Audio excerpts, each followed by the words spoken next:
Esteemed members of the Galactic Senate, I understand why some of you oppose adding the Terran United Nations to the Council. When I was young, I too dismissed the humans as little more than tribal primitives. Their finest feat of engineering was that scrap metal cylinder they stuck a warp drive to and sent to Alpha Centauri. Actually, when you think about it, it's a miracle that that clunker flew at all. You wonder what they could possibly add to our regiment, or if you could trust them. But perhaps a small anecdote from my time out in the Great Expanse will change your minds. I was working for a luxurious cruise ship, where we ferried wealthy passengers across the galaxy. There were many who would pay a hefty price to view the radiant colours of a nebula up close and personal.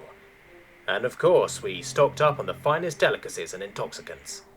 We had enough Talum cakes to feed an army, and enough Rinks capsules to sedate a Kasson beast.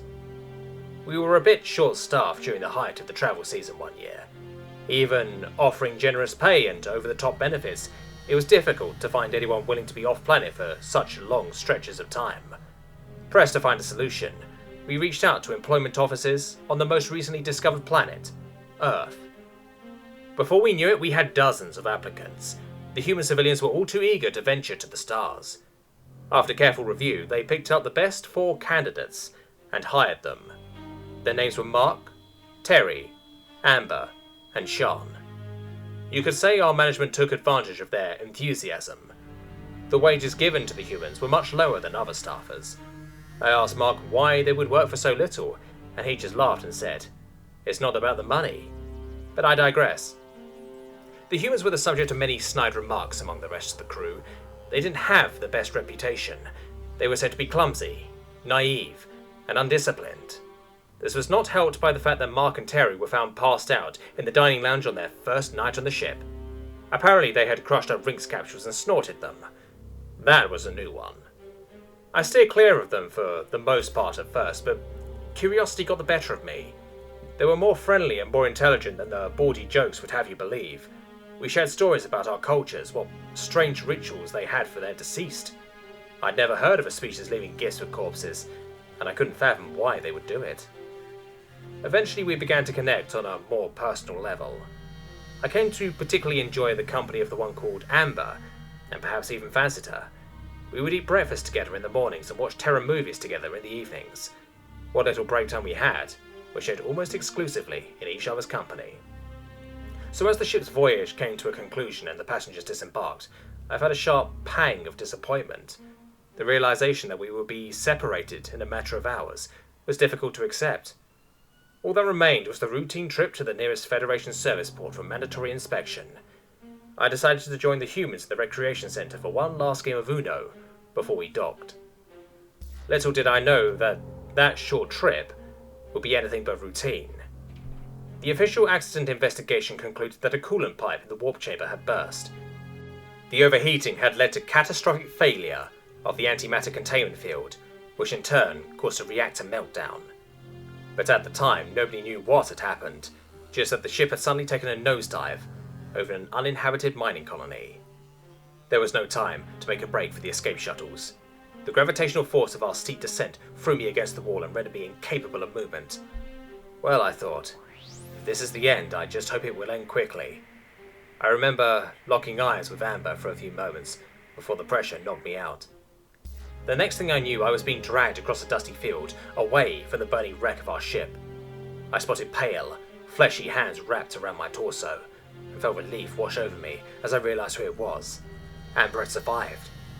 But my relief turned to horror as I looked around and did not see anyone else emerging from the wreckage. The grim fact that we were the only 2 survivors was cemented as the ship exploded in a massive blue fireball moments later. The heat was so intense that I felt it sear my face despite being out of the blast's immediate vicinity. Amber dropped me in shock, eyes and mouth drawn wide in what I'm guessing was the human expression of horror.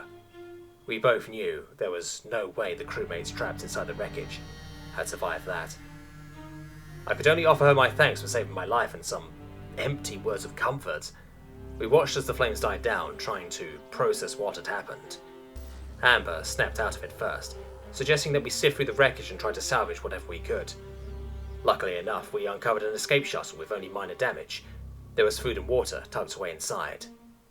Amber did the best she could to fix up the shuttle, and I couldn't help but admire her handiwork. Humans are much craftier, much more knowledgeable in engineering than they let on, that's for sure. She was able to get its systems running and its engine operational in the span of a day. I was ready to set off then and there. We could plot a course across the system that would take us in the range of the nearest communications relay. The shuttle lacked FTL capabilities, so it would take months to reach its destination. But the promise of returning home eventually was good enough for me. So why did Amber look so sad? I asked her what was wrong, and she gave me a half-hearted smile. There are only enough supplies on board for one of us, she said. Her demeanor made sense to me now, and my tentacles trembled with sadness. I would take no pleasure in fighting her for the vessel either. We were close friends, but this was a matter of survival. Yet I wondered why she did not just take off without me while I slept. It would have been the smartest move.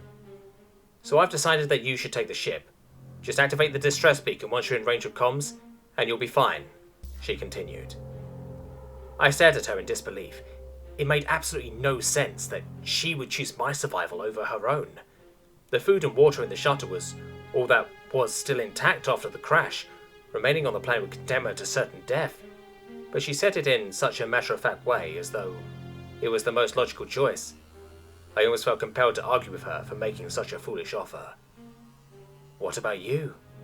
You would be stuck here, I pointed out. Amber met my eyes. I'll be here, waiting for your return. Don't you forget about me, alright? Safe travels, Fael. There was a finality in her voice. I could tell that she knew she would not see my return, but it was a lie that seemed to be crafted to comfort us both. I boarded the vessel and lifted off before she could change her mind. By the time I got word back to Federation Command, it was far too late for Amber. A rescue team was dispatched just in case, but I knew it was futile to hope they would find anything but corpses. The incident became sector-wide news. Some of you may have seen the coverage. It's not every day a state-of-the-art vessel crashes and leaves just a sole survivor. I wasn't really interested in talking to any reporters. The grief and the trauma I experienced made my newfound celebrity status trivial to me. Word, of course, got back to the Terran United Nations as well. Their government requested my presence at a public hearing, and feeling that I owed a great debt to Amber's people, I acquiesced it. After receiving my testimony, the Terrans requested permission to build a memorial to the dead at the crash site. The council was confused by this sentimentality, but approved it nonetheless. I wanted to understand the humans, and I searched for those answers for a long time. I still asked myself why Amber chose to save me all the time. There was something about the look in her eye that haunts me, the way she hadn't hesitated at all. I learned of the human word, sacrifice. They have a concept of giving up your own well-being, sometimes even your life, for others. Some may say that it is a foolish idea, but I find it quite honourable. The humans remember those who sacrifice themselves, brand them heroes, and seek to keep their deeds alive in memory. That is why they build shrines to their deceased. I finally visited the memorial this year, all these decades later. It consists of a simple black wall with names engraved on it in Galactic Standard. There were 30 or so people there, with myself as the only non-human in attendance. I thought back to days long gone, recalling the human girl who had been my first love. Quietly, I pulled a vibrant orange flower from my jacket pocket. I laid it by the wall. The human tradition that had once seemed so strange now seemed intuitive. The gift was not to the corpses, but to the memories they left behind. It was a tradition born of love that outlasted death itself. Their sense of love and devotion, their capacity for good, is why I know that we can trust them. I don't think the humans can help us win the war, but they can make us a society worth fighting for.